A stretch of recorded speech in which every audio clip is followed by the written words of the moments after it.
Today we are going back to the absolute madness of medieval times. People were born, lived, and died in a reality that can only be described as pure insanity by modern standards.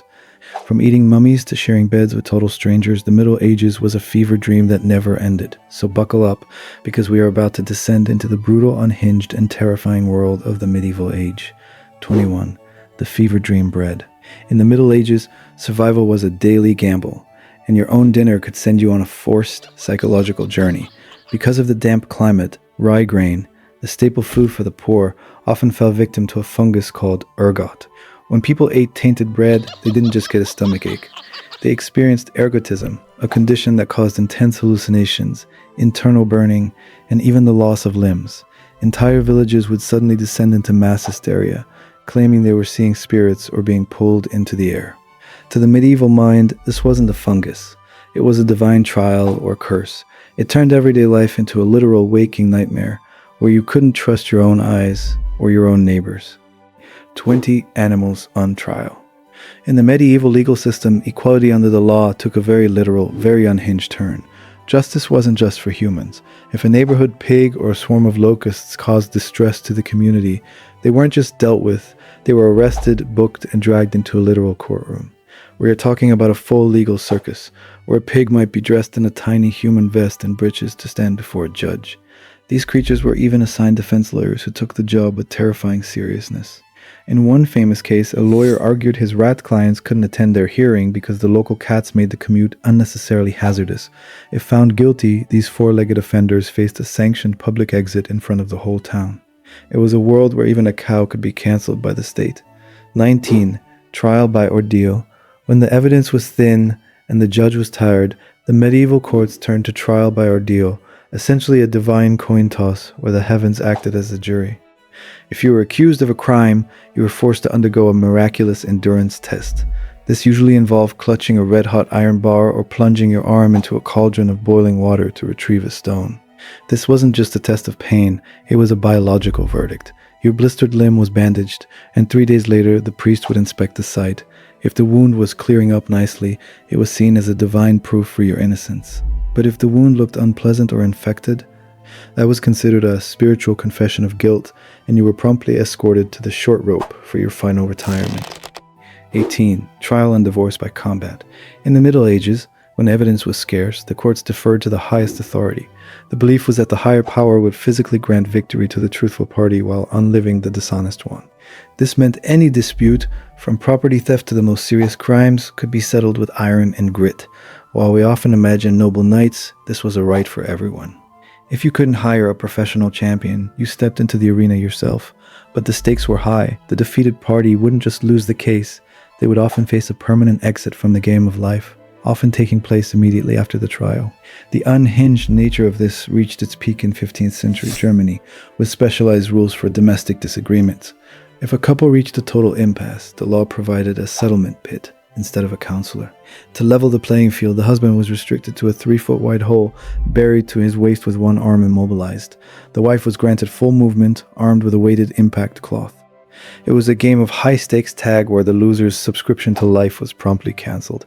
If the husband was overcome, he was escorted to the short rope in the town square. If the wife failed the challenge, she was permanently relocated underground.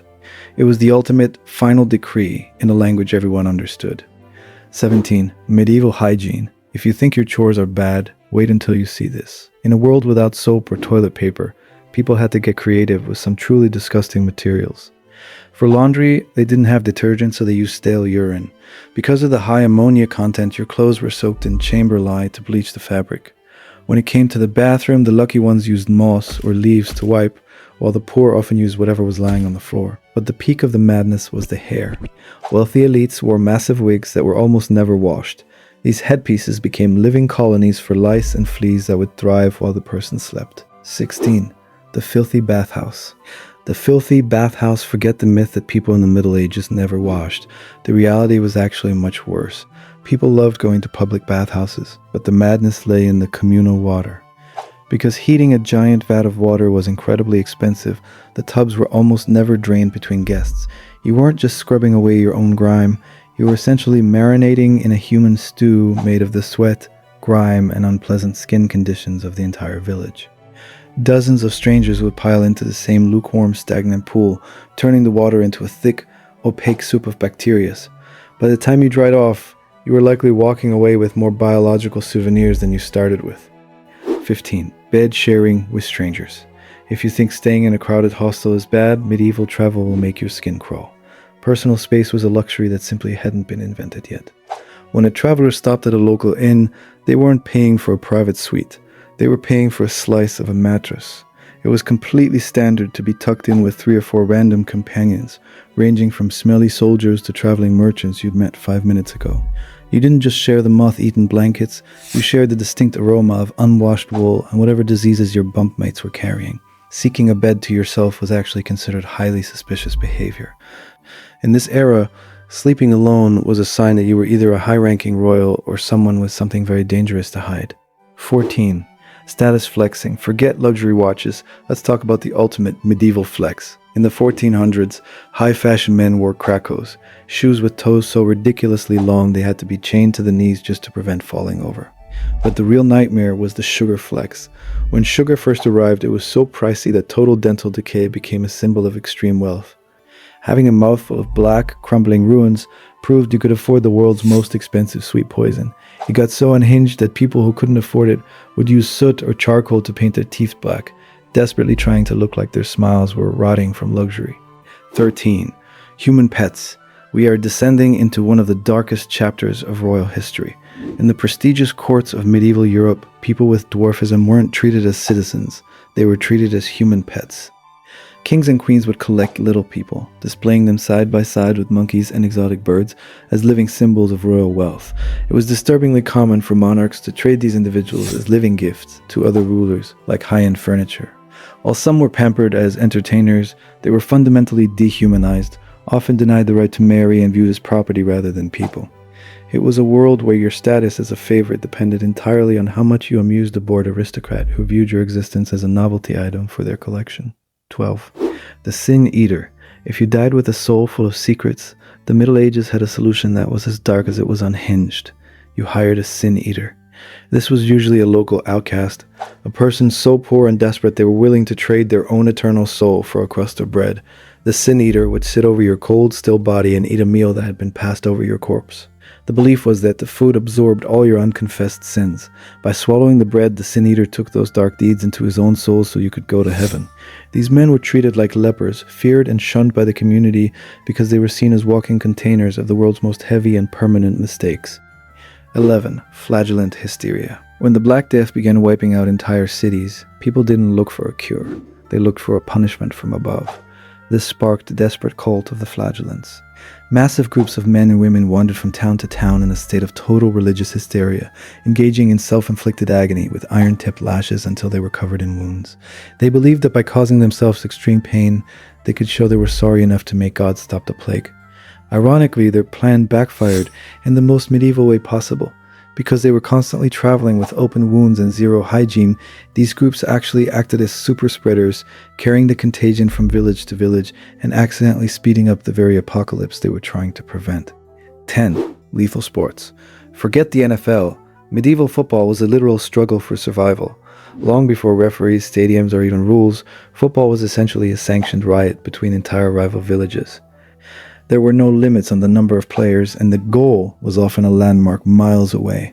It was so violent that participants were routinely trampled, crushed, or suffered permanent exits in the chaos. This wasn't a game of skill, it was a mass brawl where broken bones were just part of the opening kickoff. King Edward II actually banned the sport entirely because the great noise and the sheer number of people being removed from the population were threatening the peace of the city. It's the only sport in history where winning usually just meant you survived until sunset. 9. Brutality of law. Forget a quiet day in court. Medieval justice was designed for maximum distress. In this era, the law wasn't about rehabilitation. It was about a gruesome public spectacle. One of the most feared methods of final sentencing was the breaking wheel. An officer of the law would use a massive heavy wheel to methodically shatter every bone in a prisoner's limbs, one by one, until they were a mangled mess. But here's the truly unhinged part. These weren't private events. They were festive family outings. People would bring their children, pack a picnic, and buy snacks from street vendors while watching someone face their forced departure. It was a world where the neighborhood's favorite Saturday entertainment was watching the state permanently retire someone in the most agonizing way imaginable. 8. Bloodletting, the universal cure for literally everything. Bloodletting. Medieval doctors believed your health was controlled by 4 internal fluids called humors, and if you were sick, their first guess was always that you had too much blood. To fix it, they would use leeches or sharp knives to drain your veins until you literally fainted from the loss. Whether you had a fever, a broken bone, or even the plague, the solution was to bleed you out. They even had specialized bloodletting charts based on the zodiac to tell them which vein to slice on which day. It's a terrifying irony of history. People who were already weakened by sickness were being drained of their very life force by the people paid to save them. It was medical help that often finished the job the illness started. 7. Poison as medicine. If the surgeon's knife didn't get you, the medieval pharmacy definitely would. In their desperate quest for health, people turned to some of the most lethal substances on the planet. Doctors would routinely prescribe a tonic of arsenic or tell you to literally drink liquid mercury. They called it quicksilver and believed it could flush the body of impurities, but in reality it was slowly eroding their nervous systems and melting their insides. Everyday life was a toxic trap. People were unknowingly canceling themselves daily by using heavy lead cooking utensils and drinking from lead-lined cups. It's a miracle anyone survived to adulthood when the standard medical advice was to basically swallow a chemistry set of heavy metals and hope for a miracle. 6. The mumia frenzy, eating historic remains as medicine. For centuries, the most expensive medicine in Europe wasn't a herb or a potion. It was ancient Egyptian remains ground into a fine powder.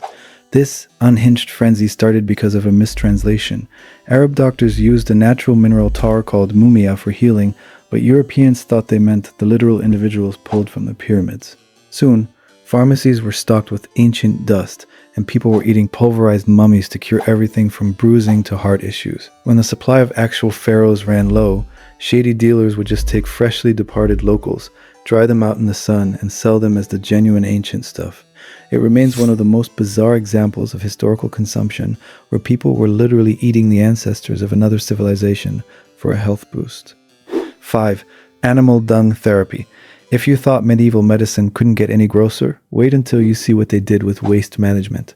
When a patient had a fever or an open wound, healers didn't reach for clean bandages, they reached for animal dung. Mixtures made of cow, pig, or even pigeon droppings were applied directly onto the skin as a poultice. The belief was that the waste could draw out the poison or infection from your body. Of course, they had no idea. They were rubbing millions of deadly bacteria into someone who was already struggling. Instead of a miracle cure, many patients faced a permanent exit due to severe sepsis. It's a stomach-churning reminder that in the Middle Ages, the cure was often more likely to finish you off than the actual injury. 4. Uroscopy test. Long before modern labs, physicians relied on a medical skill that is guaranteed to make your stomach turn: the urine taste test. This wasn't a joke, it was a professional requirement. A doctor would hold a flask up to the light to check the color and consistency, but if the diagnosis was still unclear, they would move on to the sensory exam. They would actually smell and taste the sample. By tasting for sweetness, doctors could identify diabetes, which they called the honeyed disease. They even used a urine wheel that categorized 20 different flavors and colors. It's a terrifying thought that your medieval doctor's most valuable diagnostic tool wasn't a microscope or a stethoscope, but his own seasoned palate and a very strong stomach. 3. Brutal treatments. Medieval surgery was a total house of horrors where the treatment was often more traumatic than the injury. If you had a stutter, doctors might recut your tongue with a knife to loosen the muscle.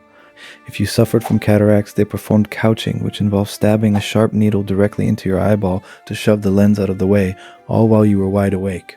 For common issues like hemorrhoids, they used glowing red irons to cauterize the tissue right off your body. And if you needed an amputation, your raw, screaming stump would be plunged into a vat of boiling oil to stop the bleeding. It was a world of zero anesthesia, where the only thing keeping you from a permanent exit was your own ability to endure pure agony. 2. Exorcisms.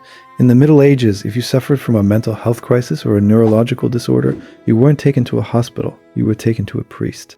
Because medical knowledge was so limited, issues like epilepsy or schizophrenia were almost always blamed on spirits. These exorcisms weren't just quiet prayers in a dark room. They often involved severe physical methods designed to make the victim's body so uncomfortable that the darkness would want to leave. This could include starvation, physical strikes, or forcing the person to consume disgusting concoctions. It is a chilling example of what happens when superstition is the only doctor in town, and your treatment is essentially a state-sanctioned battle for your soul that many people didn't survive. 1. Trepanation. We've reached the top of the list with the skull drill. Imagine having a splitting headache and your doctor reaches for a hand-cranked drill instead of an aspirin. This is trepanation, the ancient practice of scraping or drilling a literal hole into your skull to release the pressure or evil vapors believed to cause madness and migraines. What is truly insane is that archaeologists have found skulls with healed bone around these holes, meaning patients actually survived the procedure and lived for years with a window into their own brains. It remains the ultimate unhinged medieval fix, a procedure so brutal and primitive that it's a miracle anyone walked away from the table, let alone remained in the game after having their head opened like a coconut. Conclusion. So the next time you're having a bad day, just remember, you didn't have to drink mercury for a headache today. You didn't have to share a bed with 4 filthy strangers, and your teeth aren't rotting out just to prove you're rich. The medieval age was a time of pure, unadulterated chaos, a world where survival was a miracle and the rules were written in grit. We've only scratched the surface of the madness that our ancestors called normal. If you're glad you live in the 21st century, smash that like button and subscribe. Leave a comment below which of these was the most unhinged to you. Thanks for watching, and try to keep your tongue and your sanity intact.